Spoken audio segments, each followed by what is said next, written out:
అశోకాలో speech డిలేకి సంబంధించి ఎలాంటి requirements meet అవుతాం సార్ మనం? మెయిన్గా మనం ఎలా ట్రీట్ చేస్తాము అని అంటే స్పీచ్ డిలే అనేది ఎందుకు అయింది, దేనివల్ల అయింది అనేది ఫస్ట్ అసెస్మెంట్ అనేది అక్కడ జరుగుతుంది మనకి.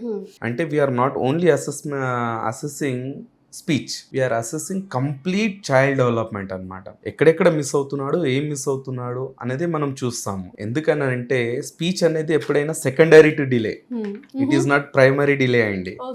ఒక ఏదైనా రీజన్ ఉంటేనే మనకి ఈ స్పీచ్ లాంగ్వేజ్ అనేది డిలే అనేది అవుతుంది. ఓకే, సో ఆ మేజర్ రీజన్ ఏమై ఉండొచ్చు సార్?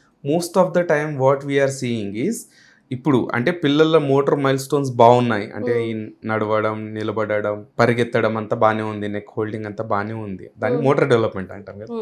ఇది బాగానే ఉన్నా కూడా వాళ్ళల్లో టైం స్పెండ్ చేసే వాళ్ళు లేరు. వాళ్ళకి స్క్రీన్ టైం అనేది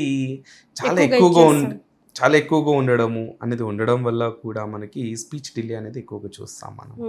so most of the time we do council to the parent, ఎలా టైం స్పెండ్ చేయాలి, ఎలా ఆడుకోవాలి, ఎలా ఉండాలి మీరు. ప్రైమరీ కాజ్ ఏదైతే ఉంటుందో దానిపైన ఆధారపడి ఉంటుంది మన స్పీచ్ అన్నమాట. సో ఒక పేరెంట్కి మంచి అవగాహన అనేది వస్తుంది, వాళ్ళు ఇన్వాల్వ్ అయ్యి దాంతోపాటు మన థెరపిస్ట్లు ట్రీట్ చేసే విధానంతో we can see beautiful results in children.